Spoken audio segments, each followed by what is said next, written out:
Les gars. Bon, j'espère que ça va. Ça fait un moment que j'ai pas tourné une vidéo. Et pour une fois, eh bien je parle. Enfin, c'est pas la première fois. Mais là, je me suis démerdé avec mon matos, si vous voulez. C'est mon téléphone qui enregistre le son de ma voix. Donc on verra bien si ça marche bien ou pas. Enfin bref. Comme vous le voyez. Eh oui. Le 300 il est là les gars. Il est présent le 300. Eh oui. Bon, alors il s'est passé pas mal de temps depuis la dernière des vidéos. Enfin en tout cas la véritable dernière fois que je vous ai parlé. C'est-à-dire je crois que c'était au mois de décembre. Si vous voulez vous pouvez aller voir la vidéo en haut à droite. Pour ceux qui ne l'ont pas vu. Comme ça ils auront tous les détails de pourquoi il n'y a pas eu de vidéo, etc. etc. Et aujourd'hui, oh putain la vache, moi je vais vous parler de ma petite moto. Enfin petite, 300 cm3 quand même les gars, hein, c'est... Voilà hein. Donc la dernière fois, justement que je vous ai parlé dans la vidéo explicative, la moto était complètement démontée. Je devais la refaire intégralement. Enfin bon, là je roule avec, donc vous doutez bien que je l'ai remonté. Mais si vous voulez, il y a plein de choses qui ne se sont pas passées comme prévu. Donc par exemple, je sais pas si vous vous rappelez, je devais refaire mon cadre, le moteur, enfin bref, plein de choses. Putain, ça a changé ici. Et comment donc le cas je devais le refaire faire par un pro, c'est-à-dire ça, putain la vache, attendez parce que là ça bouge trop, voilà, c'est-à-dire sablage, peinture époxy, enfin tout le bordel. Il est venu le moment où j'ai emmené mon cadre chez ce fameux pro, enfin pro entre guillemets parce que vous allez comprendre pourquoi très rapidement, je vais vous expliquer. Donc je lui dépose mon cadre le matin. Il me dit qu'il sera prêt le soir, je pourrai le récupérer le soir, pas de problème. Donc je sais pas, il devait être 8h30, 9h quand je lui ai déposé le matin. Et donc je repars chez moi, je fais mes trucs, enfin je fais ma vie. Et je sais pas, il devait être 10h30, 11h. Je reçois un coup de fil, c'était le mec. Et il me demande de venir le voir parce qu'il avait un souci avec le cadre. Bon, du coup j'y vais, bon ça va, heureusement que c'était que 10 bornes si vous voulez. J'y vais et il me montre mon cadre, bon jusque là ouais. Je me dis ouais il a pas encore commencé quoi, si vous voulez, parce que il était encore peint, comme il est là quoi. Et il me dit on a commencé le sablage et le cadre s'est fondu. Je fais pardon. Et il fait ouais il y a une soudure qui a pété, tout ça, du coup il me montre. Et effectivement il y a une soudure qui a dégagé mais d'une violence. Je sais pas si vous voyez, vous avez votre Trax, là où il y a le bras oscillant qui vient se mettre. Et côté gauche, donc là, côté là, ici. Donc à l'intérieur du cadre, si vous voulez, là où vous avez votre axe qui passe, si vous voulez, vous avez votre cadre il est soudé quoi, pour là où l'axe tient quoi. Et là la soudure c'était complètement barré quoi. Du coup je lui fais on fait quoi? Et il m'a dit moi je peux rien faire de plus. Je fais ah bon, là ça va pas être possible. Enfin tout en restant calme, je commence à lui faire comprendre que s'il fait rien, voilà quoi, je suis gentil mais faut pas abuser non plus. Et du coup vient la question, vous savez plus quoi faire. Je fais pas moi, vous savez quoi. S'il n'y a pas d'autre solution c'est simple hein, vous me rachetez un cadre neuf complet, ça coûte 1400 €. Et là le mec il a commencé à bégayer. Ouais ça va pas être possible et tout. Enfin bref, ça a commencé à me saouler parce que je voyais que le mec il tournait autour du pot. J'ai repris mon cadre, je suis rentré chez moi. J'ai refait la soudure, quelque chose de propre quand même. pas un truc de manouche quoi, si vous voulez. Donc j'ai refait une belle soudure propre, tout ça. Ça tient nickel. Bon par contre on voit que le cadre il a été ressoudé bien sûr. Mais bon c'est un endroit pas visible. Donc si vous voulez ça niveau esthétique pardon ça passe. Et bah, du coup bah, j'ai remonté la moto comme ça. Donc du coup ce qui était fait sur la moto, je sais pas si vous vous souvenez, je devais refaire tout le moteur, j'avais tout le moteur à refaire. Mais il tournait encore si vous voulez. Là mon piston il va avoir 50 heures, il a 45-50 heures il me semble. J'ai déculassé pour regarder l'état à peu près et tout. Le cylindre était propre, le piston était nickel. Bon vous voyez il y a de l'usure quand même mais si vous voulez tout était nickel. Contrôle de la bielle parce que j'avais un peu de jeu dans la bielle, bon il y avait le même jeu, c'est pas un jeu excessif si vous voulez. Mais il y avait quand même un sacré jeu, enfin un sacré jeu, un jeu normal d'usure quoi si vous voulez. Du coup j'ai remonté comme ça.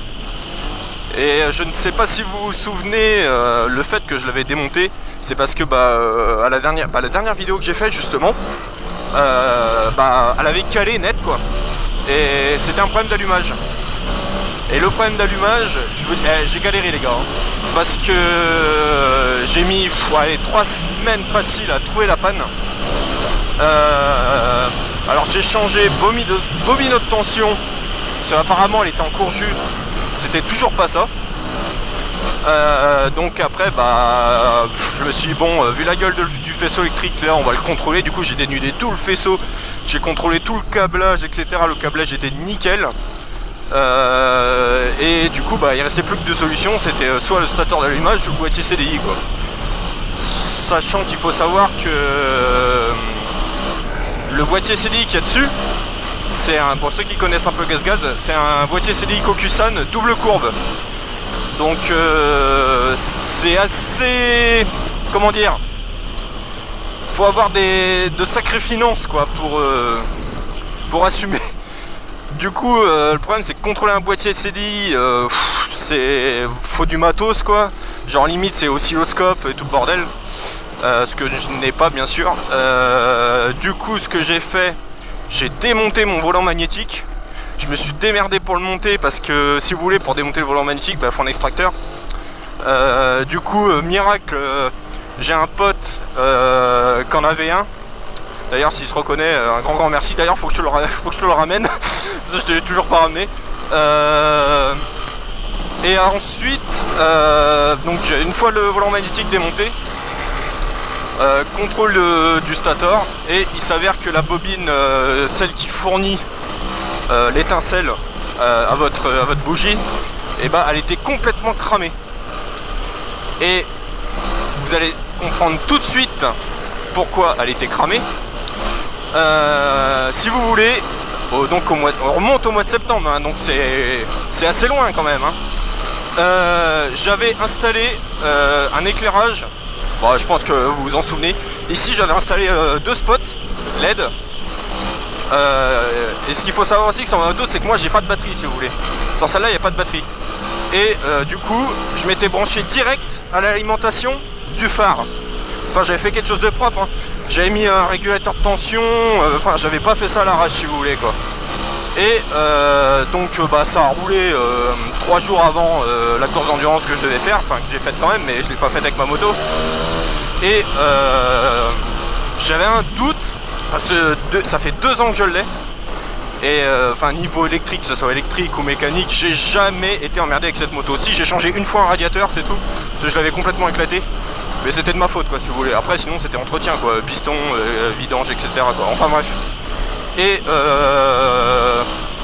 donc le stator mort, j'en ai racheté un. J'ai réussi à trouver un bon prix en neuf, en une boîte en Belgique qui fait ça. J'ai galéré à trouver, je sais pas comment j'ai fait pour trouver ça, mais donc je l'ai commandé, je l'ai reçu, je l'ai monté, et là miracle, putain, une étincelle à la bougie, putain je me dépêche de remonter la bougie tout pressé. Vous savez comme un enfant quand il vient de recevoir un nouveau jouet ou un jeu vidéo.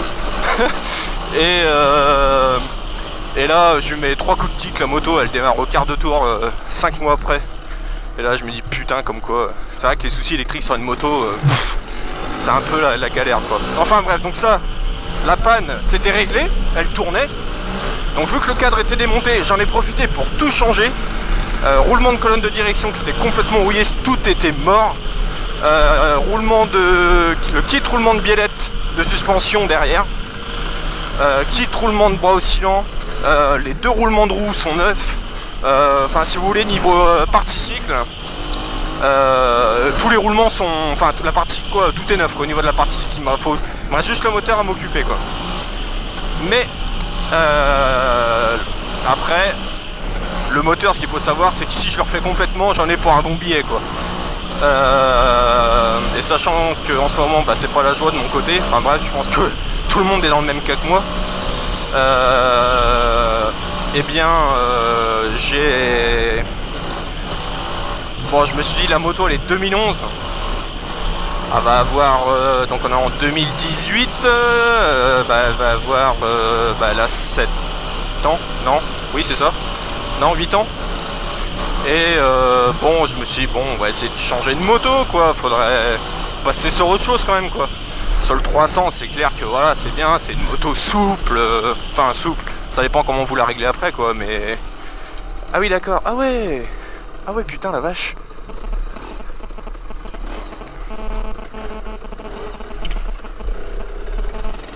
Bon bah ça c'est fait. Je sais pas si vous vous souvenez du terrain qu'il y avait, mais terminé. Enfin bref, et donc merde, je sais plus où j'en étais. Oui, du coup je me suis dit bah 2011, vas-y on va essayer de changer de moto, genre prendre un truc d'au moins 2014-2015.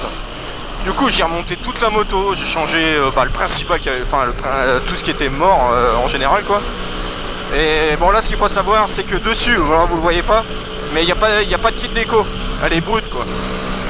Mon kit déco de toute façon était mort, donc j'attends d'avoir un peu de finance pour en remettre un propre. Ensuite je me tâte justement à la vente pour prendre quelque chose de plus récent. Et là vous allez me dire, si tu la vends, c'est pour reprendre quoi par la suite? Et là, telle est la question, qu'est-ce que je vais racheter? Écoutez, moi le 2 temps, donc j'ai commencé en 125 avec une 125 Husqvarna. Après j'ai acheté celle-là de 125 Husqvarna, je suis passé à un 300 de temps, autant vous dire que c'était le jour et la nuit quoi. J'ai mis du temps à m'habituer. Après bon je me dis 2 temps, si je repasse sur un 250 2 temps, je sais que le couple de cette moto ça va me manquer mais carrément quoi. Donc la question est, et là vous allez me dire mais non faut pas faire ça, je me tâte franchement à faire ça, c'est passer sur un 4 temps. Parce que le 4 temps, si vous savez, depuis que j'ai essayé le 4 temps là, franchement je vais pas dire que je suis tombé amoureux, mais j'ai franchement kiffé le 4 temps quoi. C'est super souple, vous avez une puissance, peu importe où vous êtes sur la poignée, il y a de la puissance tout le temps. Si vous voulez, l'accélération est linéaire quoi, tandis que sur le 2 temps c'est on-off quoi, c'est voilà. Donc c'est pour ça que je me tâte à passer au 4 temps. Mais ça c'est une autre histoire. Enfin maintenant vous le savez quoi, que je risque bientôt de changer de moto. Mais vous en faites pas, si je change de moto, je ferai une présentation de l'autre moto, bien évidemment. Donc voilà. Bon, je vous cache pas qu'après 5 mois, 6 mois même d'arrêt d'enduro, la reprise, merde, c'est là que je voulais tourner. La reprise, elle se fait sentir.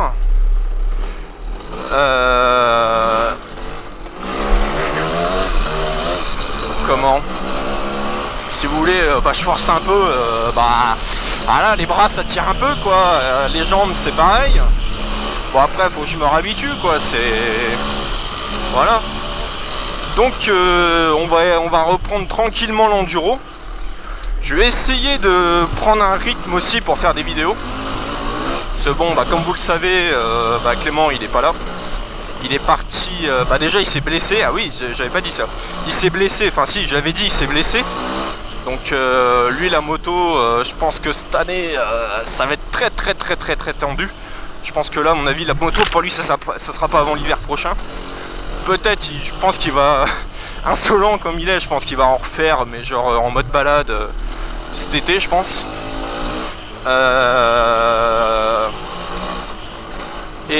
Oui, il faut savoir que bah, je ne l'ai pas vu depuis... Clément, je ne l'ai... Oh putain, ça glisse. Clément, je ne l'ai pas vu depuis le mois de décembre. Alors pourquoi? C'est parce que bah, il a eu une opportunité professionnelle.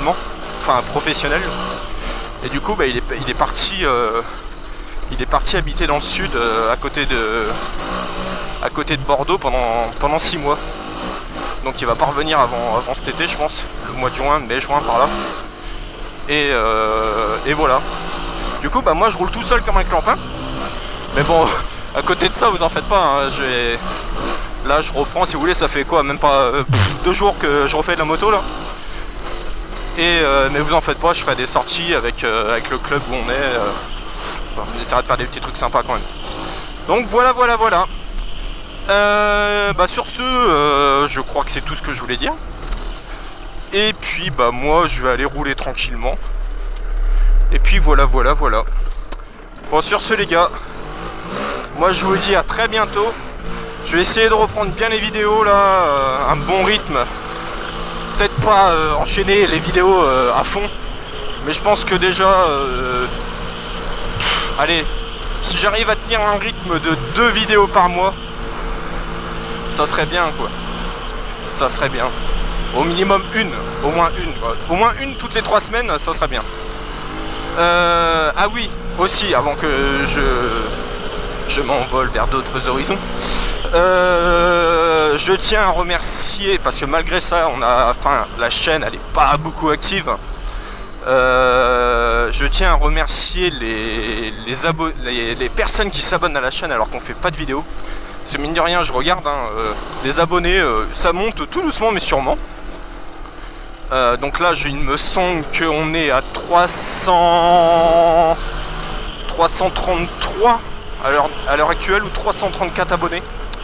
Donc franchement, un grand merci à tout le monde de vous abonner. Moi après, pour l'instant, Clément, comme je dis, il va pas faire de moto avant un bon moment. Donc je pense que vous verrez surtout moi sur la chaîne. Et donc je tiens à remercier ces personnes-là et puis continuer à partager la page. On va essayer de vraiment faire quelque chose de sympa quoi. Voilà les gars. Bon, moi je vous dis à la prochaine. Et puis prenez soin de vous les gars. Salut!